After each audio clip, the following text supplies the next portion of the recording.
Welcome back to the Print on Demand cast. And in this episode, we're going to be talking about the fact that the POD cast is 4 years old. Let's get into it. If you're looking for a podcast that's fun, the Print on Demand cast is second to none. Travis and Josiah, they keep it real. Dishing out advice with a comic appeal. The Print on Demand cast, it's the best of the best. Covering all things print on demand. You won't be stressed. Weekly dad jokes to make you groan. But you'll keep coming back. It's a hit you've been shown. Welcome back, everybody, to the Print on Demand cast. It is great to have all of you here with us again as we are celebrating the fact that the Print on Demand cast is 4 years old today. And joining me for this podcast and all of the other podcasts for the last 4 years.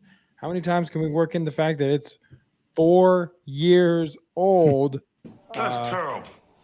Joining me is Travis Ross. Travis, welcome, man. And today's going to be different, little loose, not as formatted, maybe, as hard as that might be to believe for people who've been listening to the show for 4 years. And they're thinking, wait a minute, they haven't been just walking on a high wire with no, safety apparatus. No, we have been structured. This, though, going to be a little bit more loose than normal. Travis, happy Tuesday as we're recording this. Happy 4 years of the show. How's things, man? How was your weekend? And what are your thoughts on the show being 4 years old?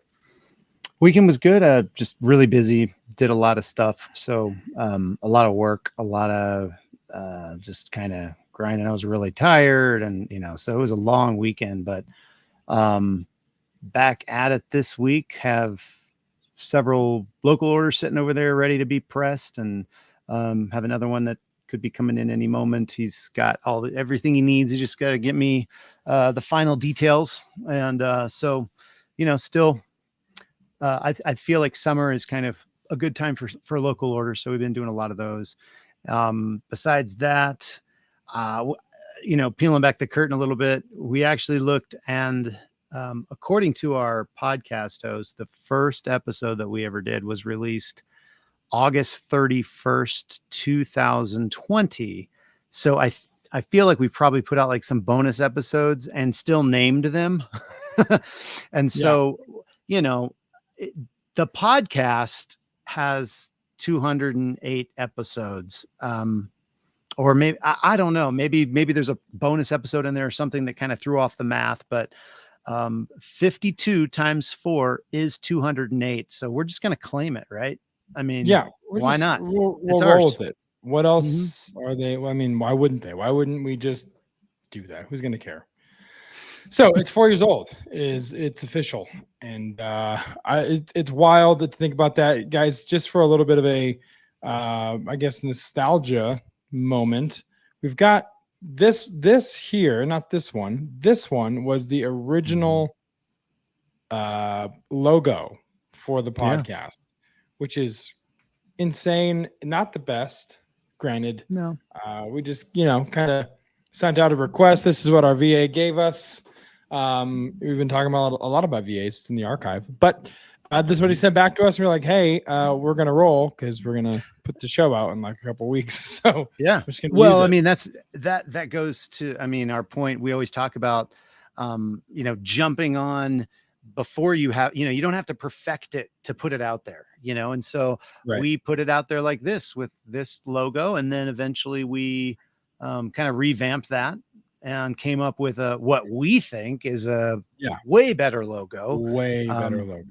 And it not only like, is a better logo, but it kind of informed our whole vibe, of like the backgrounds and our website and all of that. It really gave us kind of that, synth-wave kind of feel for pretty much all of our branding. So it was very, very advantageous to us to rebrand. But had we waited until we had the perfect logo, we wouldn't have launched in, August 31st of 2020. Yes. Yeah. To Travis's point, it was just kind of like one of those things where, I don't think either of us were really stoked with this logo when we first went with it.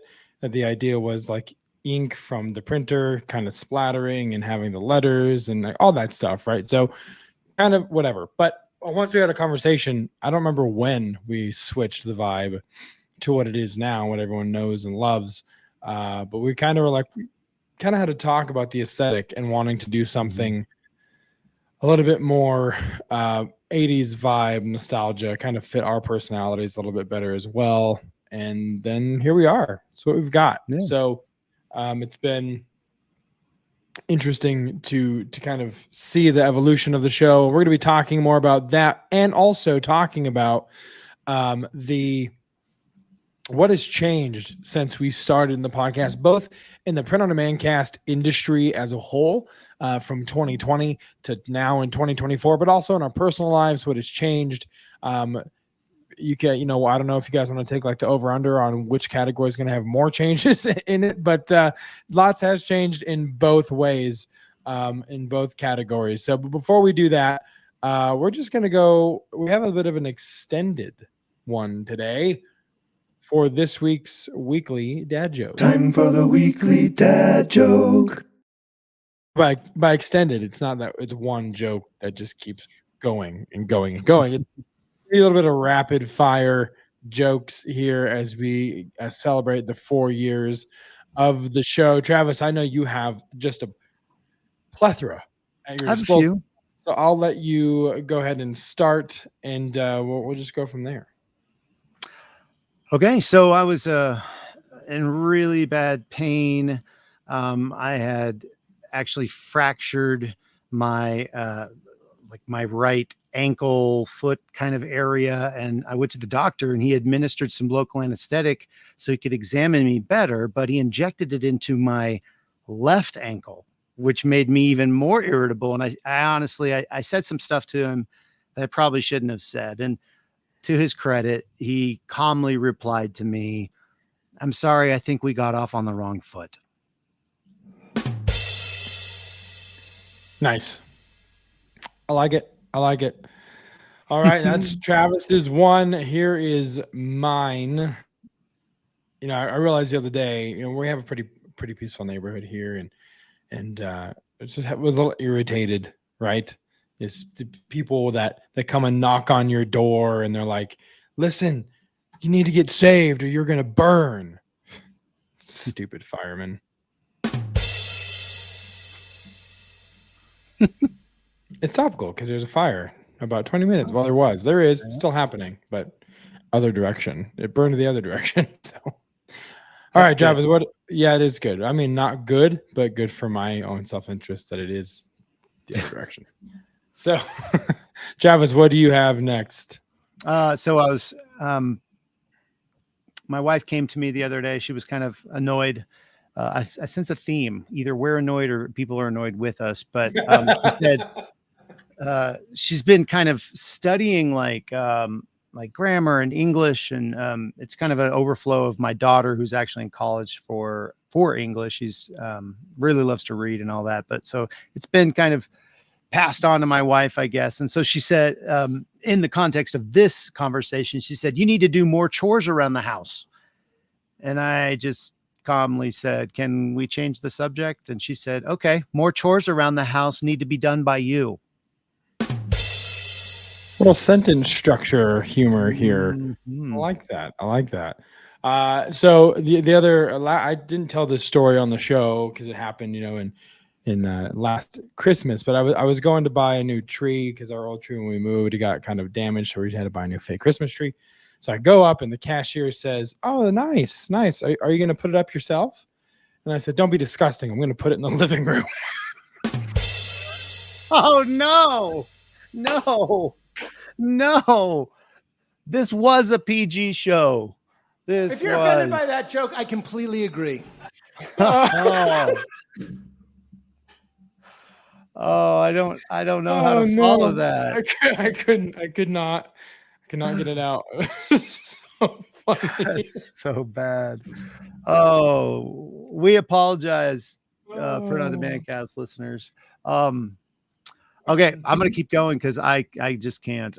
I was actually at a bookstore, a local bookstore, the other day, And I couldn't believe it. They were literally throwing out all the Stephen King novels. They were just like chucking them out the window. And I couldn't figure out why. But then it hit me. Nice. You devil. Nice. Stephen King books. Yeah. Yep. I don't know. I would tell I wanted to take a stand. I wanted to take the stand. A stand that I tried to get another one in there. It didn't Stand work. by Me. Never mind. Is that what you're gonna try? No, The Yeah, Stand. you tried to. The Stand. That's a Stephen King novel, right? The Stand. The I Stand thought Stand by Me was. novel. No, The Stand. It's a novel by Stephen King. Oh. Come on, man. Well, I guess the whole thing just ended up in misery. Hey, you know what? We'll just. That was good. I was gonna say we'd edit that whole part out, and then just leave it in. We salvaged it. So yeah. Let's see. I'll do one more. My boss really hates when I shorten his name to Dick. Probably because his name is Steve. You are on a roll. Oh my Listen, gosh. And then before we pressed record, we were talking about like how did Richard go from Richard and like Dick as the nickname, and we did a whole search. And if you want to know more, subscribe to the newsletter.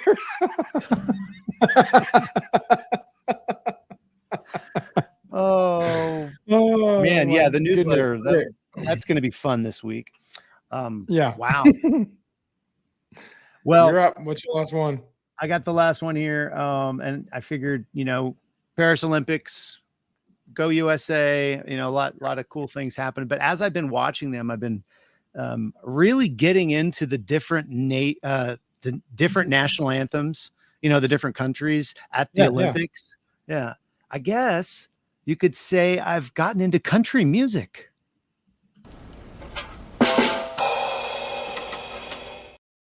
And there it is with the Michael Scott clip to top off this week's extended weekly dad joke. Hope you guys enjoyed that. It was certainly more fun than it probably should have been. I was just going to say, like, this episode's kind of a little bit of peeling back the curtain. Like, what just happened there is usually what happens a half an hour before we're recording.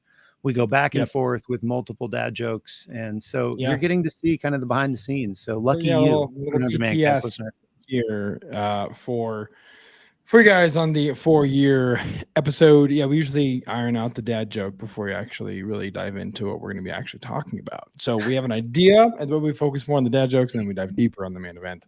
And that's just how it goes sometimes. Mm-hmm. So what we're going to do now, I guess, for this week's for the segment is going to be some POD trivia for this week's point of interest.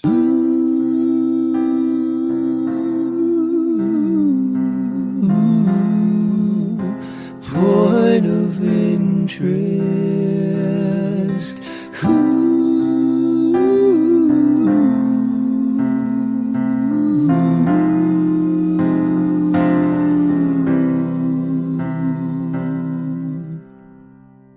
Nice.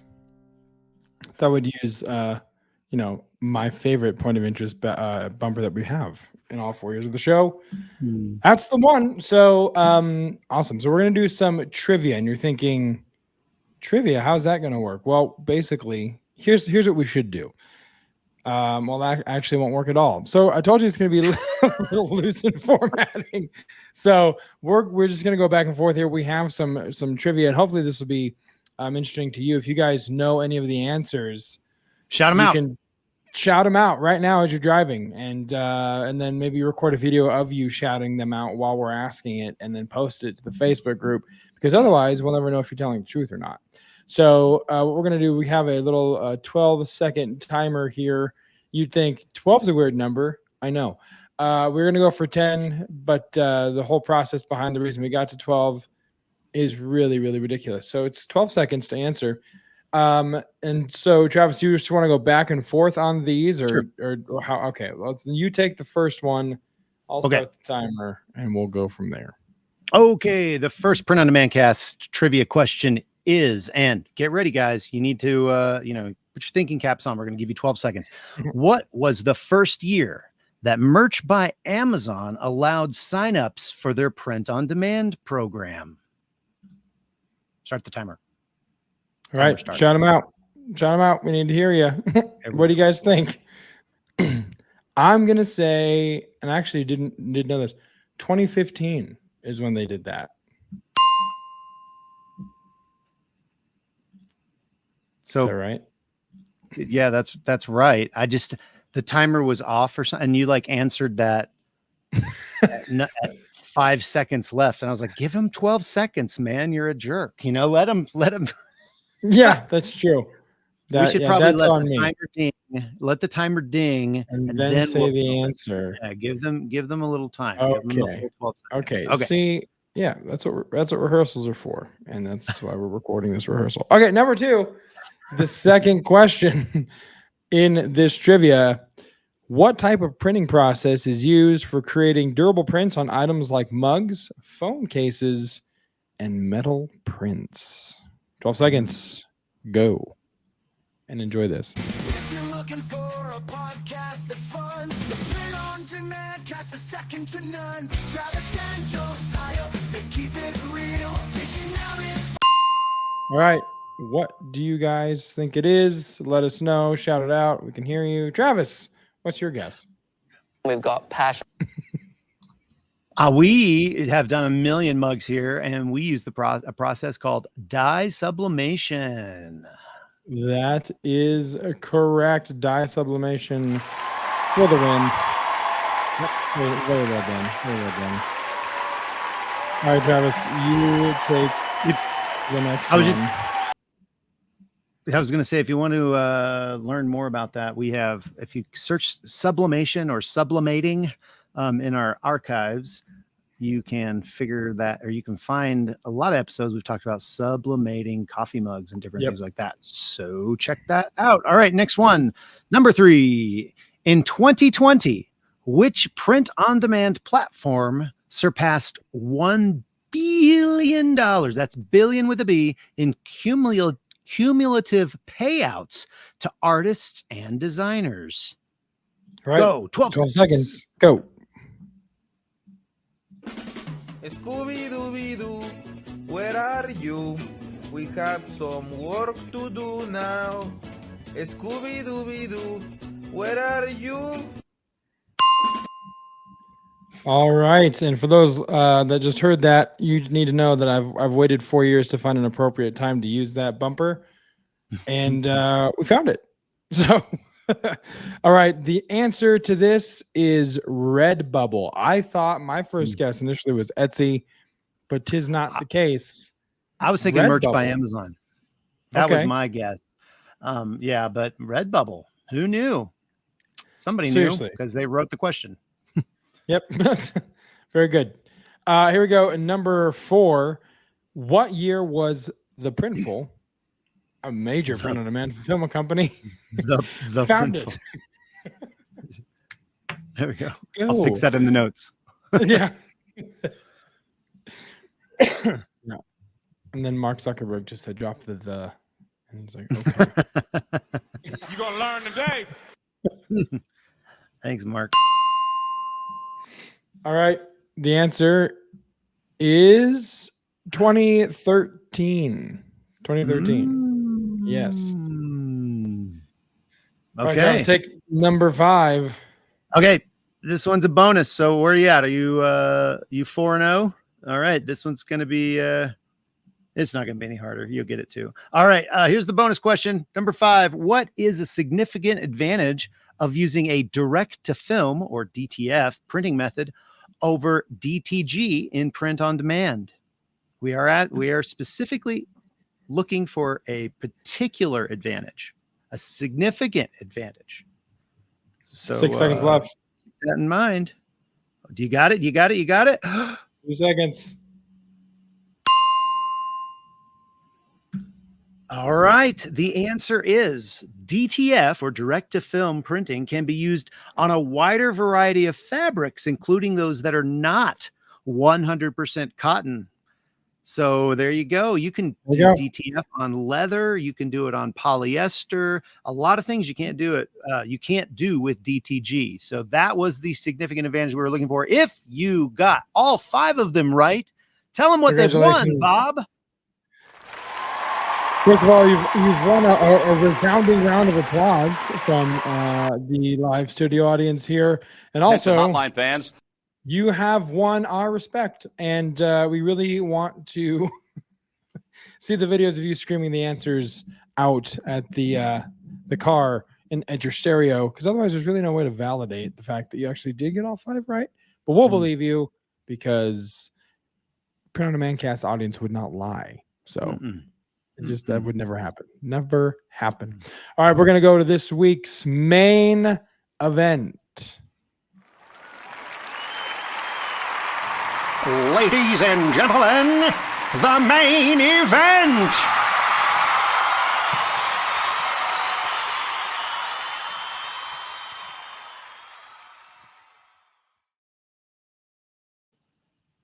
All right, Travis, we're going to be talking about what's changed in print on demand in the last 4 years and what's changed in our lives in the last 4 years. So I'll let you pick which category we want to start with. Maybe we start with print on demand industry, but I'll leave that up to you.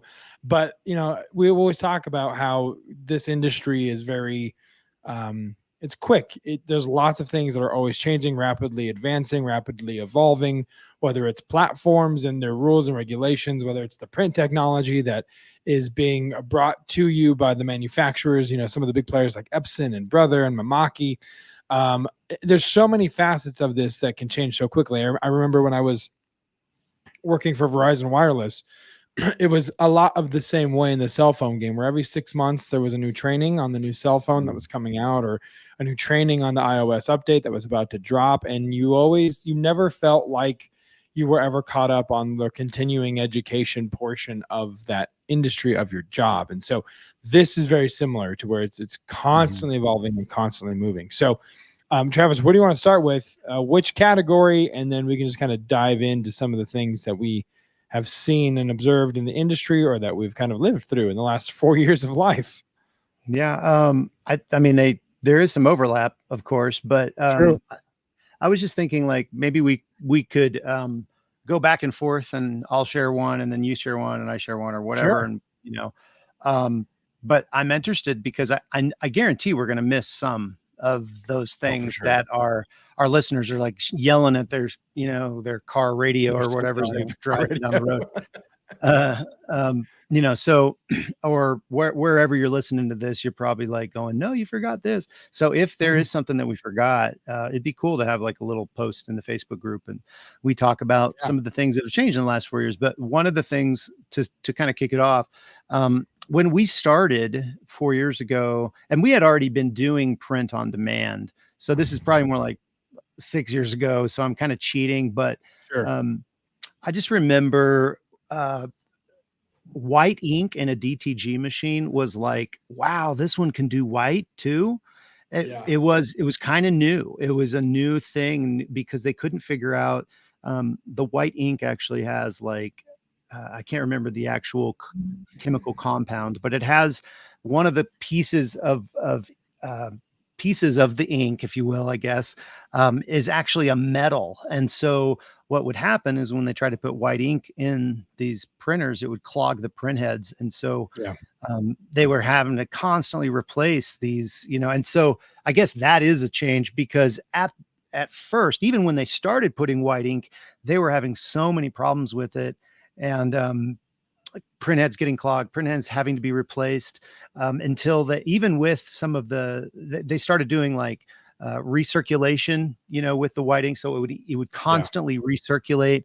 If you left it plugged in, even after you quote unquote turned it off, the circulation would still like cycle so that ink wouldn't stick, you know. And they did some stuff with some different types of filters, and they did some stuff with just all, you know, like a kind of a agitation where it would like shake it up and try to move those particles around in there. So there were so many companies trying to figure out how to make these white ink, you know, this white ink not clog the print heads.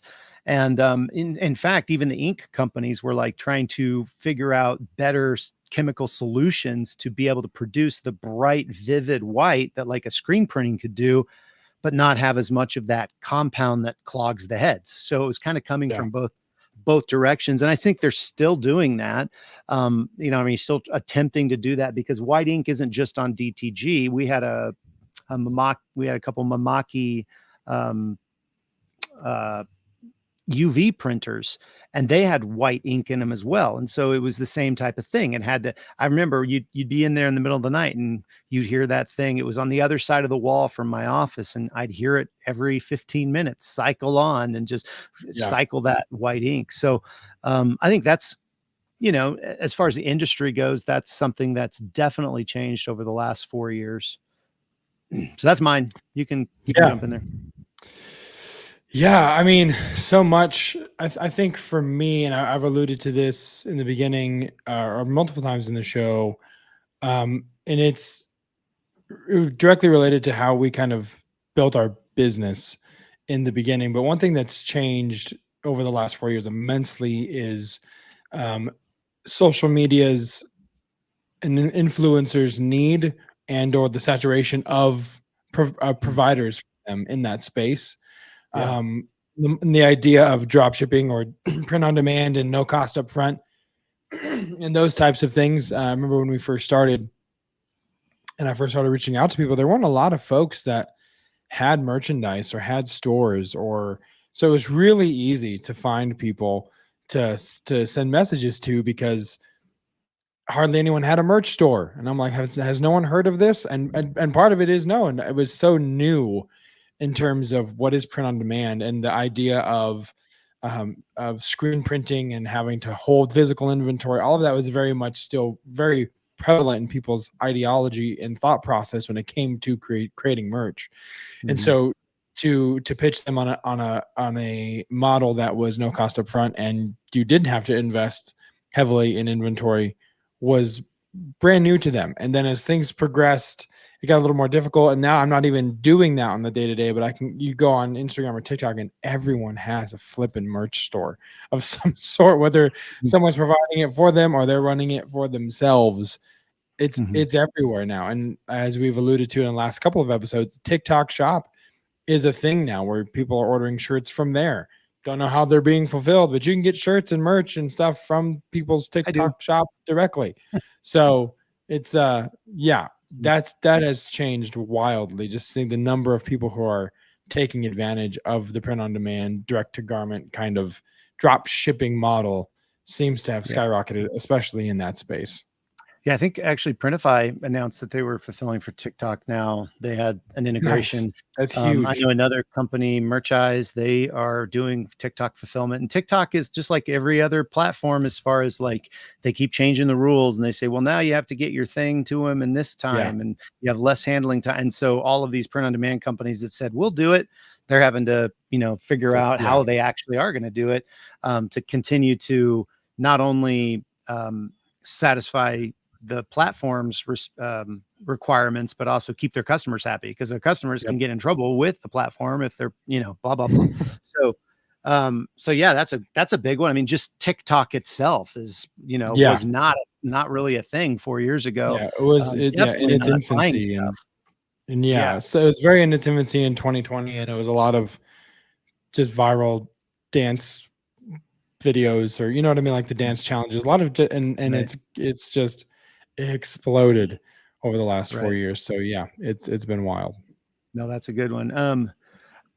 One thing for the podcast, we got new mics a while ago. I was just literally listening to like our first episode, just as a little nostalgia.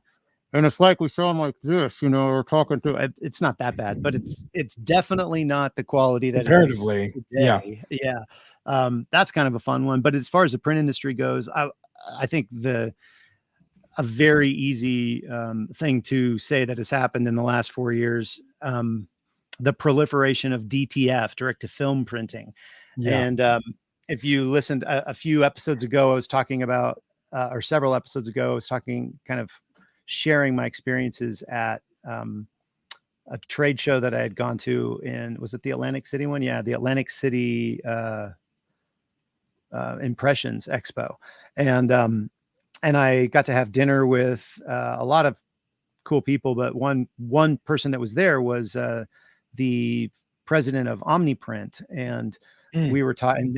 Omniprint does like kind of cut their teeth with DTG printers, and actually when I was looking at my first DTG printer, I was considering an Omniprint printer. I ended up going with an Epson like you guys did, and stayed with Epson for the duration, but Omniprint was definitely one of those. They have, some entry level, and then obviously some more larger printers, more commercial size printers, but they recently came out with some DTF machines. And when I was at the trade show in Atlantic City this past, when was that? It's probably April. I was talking to him and I just asked him, I said, so what percentage, like how has DTF affected your business, and what percentage of machines are you guys selling now compared to your DTG? And he said, we sell 8 DTF machines for every 2 DTG machines we sell.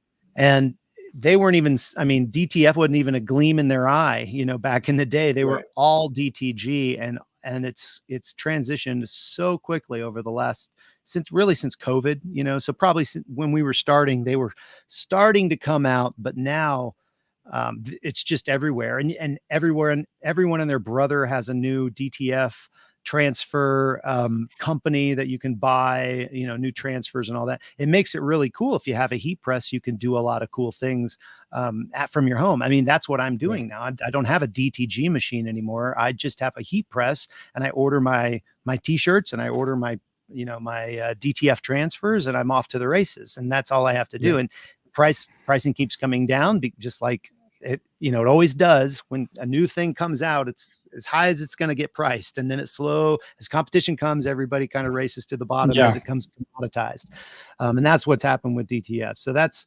another one. I don't know. Do you have another one you thought of? Yeah, I would say definitely, and we've talked about this a lot in the last handful of weeks and months of the show, but artificial intelligence certainly wasn't a thing in 2020. It was not something that was as prolific. I'm sure in certain sectors people knew about it, but from a public kind of awareness or consumption to where people were using it in the day-to-day, like generative fill on Photoshop, which we've talked about. That's been a point of interest here on the show as well, but kind of putting AI in the hands of creators, designers, whether it is in terms of the graphic image and helping create or generate those images, or if it's in the realm of Chat GPT or Claude.ai and these other platforms that allow you to generate a good starting point. Never going to advocate that you should just copy paste, because it's not going to be, at least for now, foolproof, and just probably wouldn't advocate that you do that anyway. But it's wild to see how far that it's come, not only in print on demand, but just showing my sister the other day these AI covers of Michael Jackson singing Bruno Mars and the whole voice synthesis that's happening, and it's wild. And she's getting ready to move to Alabama, and so she is resigning her job, and she's like, I need a letter of resignation, but I've never written that before. And I said, sit down, grab your laptop, go to Claude.ai and type this. So I kind of walked her through like how to get a good template. And she was like, that's incredible. So it was her first encounter with AI. So it has been wild to see how it's grown. And it's going to be even more interesting to me to see how sustainable it is, what the ripple effects are on the industry, how they're going to police some of it when it comes to the design aspect. And are you going to be allowed just to generate something on AI and put it on a t-shirt? How is AI creating that image? Where are they scrubbing the information from? So it's going to be interesting in the coming years on multiple levels in culture, print on demand, industry, just to see the effects, the long-term effects of AI. But certainly in 2020, it was one of those things that it was boy, that would be cool if, and now it's happening. So Here it is. AI is a huge one. Yeah, and it's really changed the game with print on demand for sure. But I got one more, and then I mean we can transition or we can keep going. This is fine. But Yeah. I was just thinking about like the overall number of people that are jumping into the print on demand game. You know, there's just so many more people. And obviously, you know, we started in 2020. That was the COVID year. And a lot of people were stuck at home. They didn't have anything to do. They wanted to figure out a way to work from home. And so a lot of people started Etsy stores, and maybe they were crocheting a little, you know, frog or something, but those who didn't maybe have any crafty ideas or whatever, a lot of them jumped into print on demand. And so I was just looking at kind of Etsy revenue year over year. And in 2019, they had reached 818 million in revenue. So 818 million, that's pretty amazing. 2020, they more than doubled. They were 1.7 billion in revenue in 2020. And so in the last 4 years, where are they now? Well, obviously we're in 2024, so we can't say, but 2023, they had 2.75 million or billion. So they've gone up a billion since in the last 4 years. So I guess it's probably because of the print on demand cast. We are really feeding them a lot of new customers and a lot of new, you know, sellers. And so it's probably us. I'm still waiting for that check in the mail where they pay us. But yeah, that's just one example of how much this kind of shopping online thing has just blown up, particularly Etsy. But there's similar numbers are going to be found if you look at Amazon and Walmart and all these other online shopping platforms, because people are becoming more and more comfortable. Even old people, you know, or older people, they're becoming more and more comfortable with buying online. And then obviously kids are growing up with a phone in their hand and they're figuring it out. So it's the proliferation of online shopping, as well as the number of print on demand shops that are opening every single day is just skyrocketed. Yeah, it is. I think it is because of the print on demand cast. So I'm glad you said that, just to kind of clear the air. Right. And just put that out there. Get it off my chest. So it just needs to be said, really, is what I'm thinking. I've been holding that back for a while. Yeah. You know, I just haven't wanted to say anything. I didn't want Etsy to get embarrassed. So yeah, I needed to say it. Yeah. Well, and now it's been said. So it's out there, and you guys decide whether or not that's true, I guess. So transitioning, I guess, into what's different in personal lives. I think for me, the biggest probably from when we started is that I'm not in the print on demand industry on a day-to-day anymore, and haven't been since 2022-ish. Right. And so, in the beginning, it was, you know, we're both running and gunning in the thick of it every day, both at production facilities at certain points. And so, which was nice to have contingencies. Again, we talked about ink and the many conversations like, I'm running low on white ink. They're not going to be here. And the new one's not going to be here in time. Can I borrow? Then you come get it. And there was lots of that, you know, helping each other out when we were low on supplies. So that was very nice. And it's something that you take for granted when that contingency is no longer there, when there's not that shop. You can just come and be like, hey guy, I need a loaner.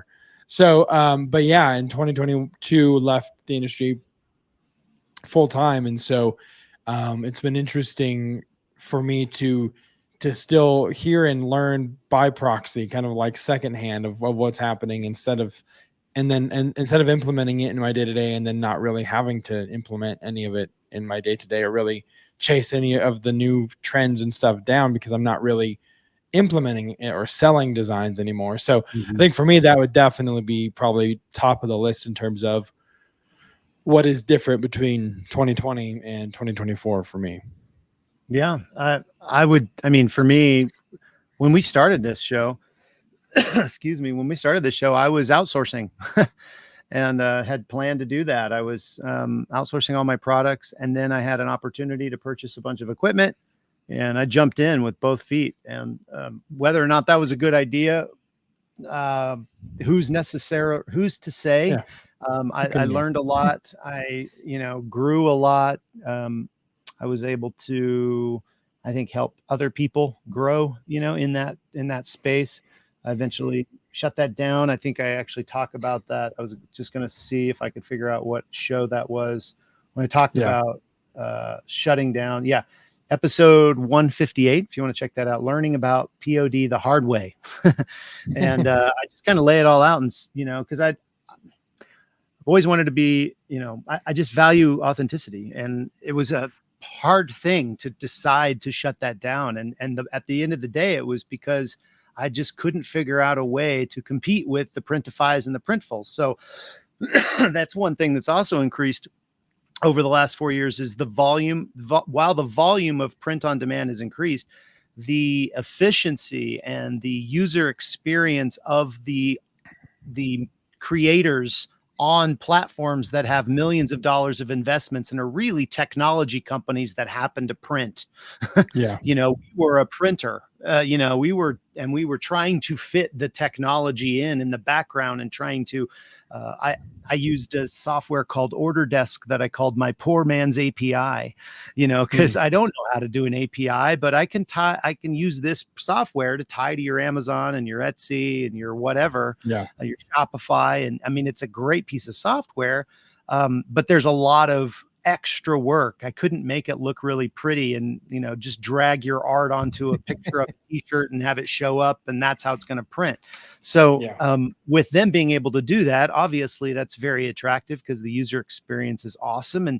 And so having to compete with that and having rising labor costs, it was just very difficult. So, but that's changed again, because now I'm to outsourcing. So if you want to check that out, you can listen to episode 158 about kind of my transition out of having a production facility, having employees, all of that stuff. Now I'm back to being a one-man show, and it's kind of full circle, I guess. Yeah, full circle in 4 years, for sure. I think, a lot has changed in the last 4 years for me personally. I don't live in the same spot I did in when we first recorded that show in 2020. I've moved a couple times between then and now, and of course now in Loveland, Colorado, here in northern Colorado area. So that changed locationally. We don't do as many in person. I think we did one for the 200th was the last time we did You keep moving further and further away from me. It's like you don't like me or something. So, there's no plans on moving any further north, for sure. So, or anywhere really. That's something that's definitely changed as well. Can you think anything else, Travis, personally for you that has changed since the inception of the show? I definitely can. I think if you actually, Josiah, can you pull up our website real quick? That's one thing. We didn't have a website when we started, or if we did, it certainly wasn't as cool as it is now. But pull up the website and throw it up there real quick, and I will show you one thing that surprised you haven't mentioned. So there we go. Go to the keep scrolling down. Keep scrolling down. And that guy on the right, who is that? No, go up. Go to our picture. That guy on the right, who is he? Yeah. Because he has really short hair. And that, my friends, was how I started the podcast. And now my hair is longer than most women's hair. Okay. It's funny that you say that, because I was while you were talking about your transition from facility to not, I was looking on our Print on Demand Cast Facebook page to try and find a photo to document, and this is what Travis looked like in in the beginning. wearing, I think there's a picture of you like wearing a resound flat bill hat. And I'm like, yeah, there's no hair there. It's just the hat. So and in terms of this guy, yeah, he had hair there too, and now he doesn't. So both follically having shifted and changed over one going the one last direction, the 4 other going years for further. sure. Yes. It's like ships in the night, just passing by one another. How long are you going to let that grow? When do you forecast a cutting of the hair? I don't know. I've talked about it. But yeah, I don't know. You're just gonna have to keep listening every week and watching One YouTube day, videos. you guys are gonna watch the video version and be like, You know "Where what, the though? hell?" I did did Travis figure go? out, and I'm not going to do it right now, but I did figure out how to do a really kick butt man bun. Probably like 5 years too late, you know. But I had like when we were on the camping trip, we were hanging out with a guy who always does a man bun, and I had him show me how to do it. Surprisingly, not as difficult as I had made it to be in my head, but I digress. So maybe one of these times I'll shock you, and I'll like actually do. There it is. Mic. There it is. Yeah, you can kind of see it there. Man bun. Yeah. So he's you facing never the wrong know. direction, but yeah, tune in to see what Travis does with his hair next week on the Print on Demand cast. That'll just be a new running bit. Like, what's different about Travis's hair? That's hilarious. The other thing we've done, I mean, you look at the first episode, we've added so many different segments, and I don't know if that's good or bad, but I really enjoy the dad joke segment. I think it's fun. And I feel like we've kind of embraced that as one of our, I don't know, like something that it's kind of part of our identity now. And, we put it in the newsletter, an extra dad joke. We talk about it a lot. And I feel like it's also, we bring it to poker. We bring these dad jokes to poker now, which is, improved our like actual lives. So thank you, podcast. Thank you, PewDieCast, for enriching our lives. Yeah, in the beginning, I think we just had a main event, maybe a point of interest. I don't remember, but I know we've done stuff like, of course, the dad joke is probably the most kind of a pillar of the show now. But we've done mailbag segments. We've done equipment rants and apparel rants, and last week, this week updates, and all this other kind of stuff that we've implemented over the last 4 years. So yeah, the number of segments has definitely increased for sure. Yeah, which is great. It's been fun. It's been fun 4 years. We've got a lot of topics out there, guys, and we would love to hear from you if you have any ideas or future topics you'd like to hear about. It'd be great. Just post in the Facebook group or send us an email, info@printondemandcast.com, and let us know. Absolutely. And again, you can go to printondemandcast.com/Facebook to join the Facebook group. So yeah, if you have other ideas of things that, to Travis's point, that you haven't heard us talk about, or you have heard us talk about, want us to revisit, dig a little deeper on, let us know, and it would be greatly appreciated. And also, you can always go and subscribe.